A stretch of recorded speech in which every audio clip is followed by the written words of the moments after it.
उत्तर प्रदेश में त्रिस्तरीय पंचायत चुनाव 2026 की सुगबुगाहट तेज हो गई है और राज्य सरकार ने इसको लेकर अपनी तैयारियां युद्ध स्तर पर शुरू कर दी हैं।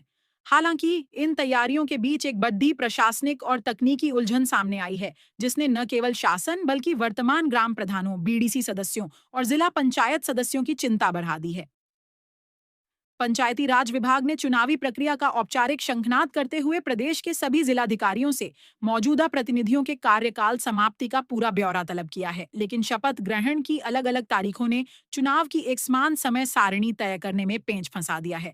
इस पूरी प्रक्रिया में सबसे बड़ी चुनौती यह है कि 2021 में हुए चुनावों के बाद सभी नवनिर्वाचित प्रतिनिधियों ने एक ही दिन शपथ नहीं ली थी, जिसके कारण उनका कार्यकाल भी अलग अलग तारीखों पर समाप्त हो रहा है।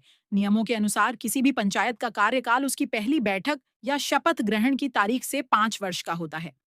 आंकड़ों पर गौर करें तो जिला पंचायत अध्यक्ष और सदस्यों ने 12 जुलाई 2021 को शपथ ली थी, जिसका मतलब है कि उनका कार्यकाल 11 जुलाई 2026 को समाप्त होगा। इसी प्रकार बीडीसी सदस्यों और ब्लॉक प्रमुखों का शपथ ग्रहण 20 जुलाई 2021 को हुआ था, जिससे उनका कार्यकाल 19 जुलाई 2026 तक चलेगा। वहीं दूसरी ओर सबसे बड़ी संख्या वाले ग्राम प्रधानों और ग्राम पंचायत सदस्यों ने 27 मई 2021 को शपथ ली थी, जिनका कार्यकाल सबसे पहले यानी 26 मई 2026 को ही खत्म हो रहा है। स्थिति तब और जटिल हो जाती है जब हम उन ग्राम पंचायतों को देखते हैं जहां उपचुनाव हुए थे या कोरम के अभाव में शपथ ग्रहण में देरी हुई थी।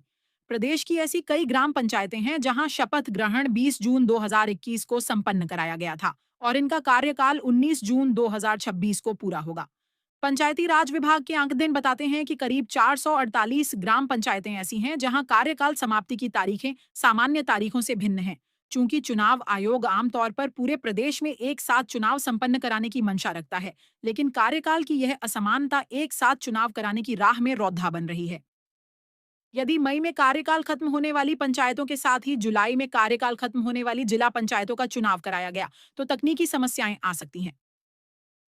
इस विसंगति के चलते यह संभावना प्रबल हो गई है कि सरकार को उन पंचायतों में प्रशासक नियुक्त करने पर डीडीएच सकते हैं जिनका कार्यकाल पहले समाप्त हो रहा है, ताकि नई कमेटी के गठन तक कामकाज बाधित न हो। शासन स्तर पर इस बात पर मंथन चल रहा है कि किस प्रकार चुनावी कैलेंडर तैयार किया जाए जिससे कानूनी अड्डे साचने न आए।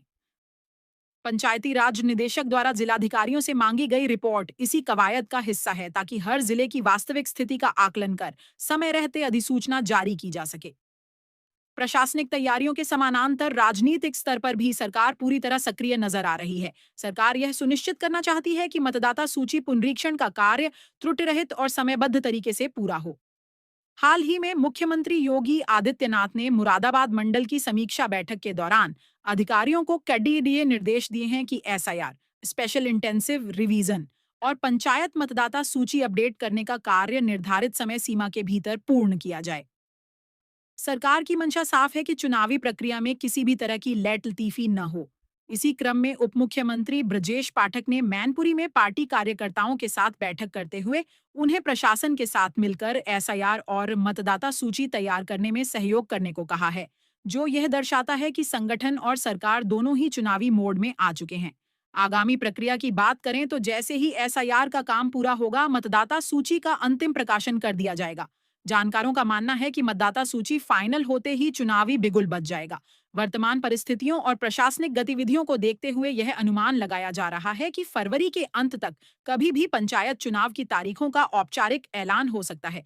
फिलहाल सभी की निगाहें शासन के अगले कदम और जिलाधिकारियों द्वारा भेजी जाने वाली रिपोर्ट पर टिकी हैं, जो यह तय करेगी कि यूपी के गांवों की सरकार का चुनाव एक साथ होगा या फिर टुकड़ों में, और क्या इस बार प्रशासकों के सहारे कुछ समय तक पंचायतों का काम चलेगा।